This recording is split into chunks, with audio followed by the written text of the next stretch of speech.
modern explorers to see perhaps one of the greatest explorers in such a remote place in the world that is arguably even harder to get to find down Antarctica. Shackleton's career was one filled with adventure, danger, and of course, endurance. He first began in 1901 when he came to Antarctica for the very first time under Robert Falcon Scott with the British Antarctic Expedition of Discovery. It was here where Britain's first foray into the Antarctic had taken place for the first time since the 1830s, so a good 70 years. Much had changed in the world at that time, but Antarctica had barely moved in time. And so when Scott and Shackleton came down, whilst their expedition was not particularly fortuitous, they did not reach the South Pole, they were still inspired to come back and carry on.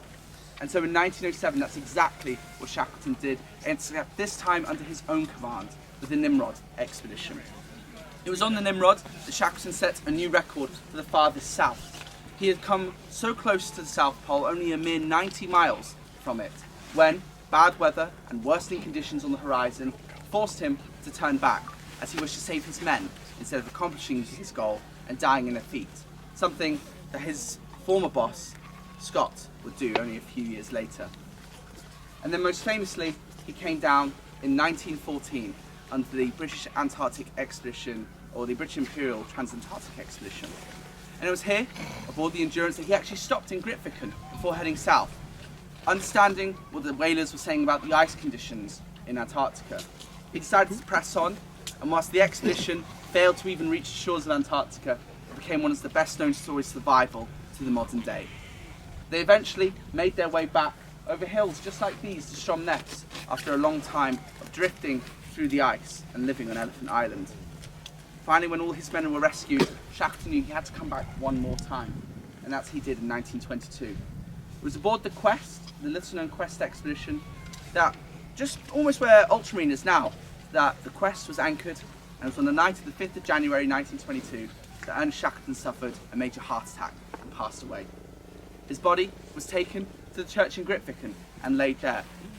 It was going to be moved back to the UK initially, and when his body had reached Montevideo, his wife had heard the news that he had passed away and asked him to be buried in a place that he loved, which was, of course, the South. So he was brought back and buried here, and he's been here ever since.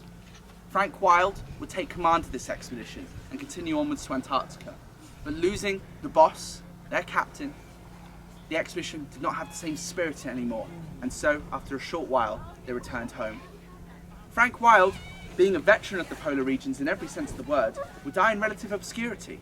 Nobody knew who he was or what he had done, in South Africa of all places, and for a long time, where he was buried was completely unknown. It wasn't until many years later that a historical society managed to find where Frank Wild's ashes were, and so they were reunited with his family at long last. When his family, the descendants of which I should say, received these ashes, they asked for half of them to be buried with Ernest Shackleton, as he was his right-hand man. And so, down to my left here, to the right of Shackleton's grave as you face it, is Frank Wild, half of his ashes as his right-hand man.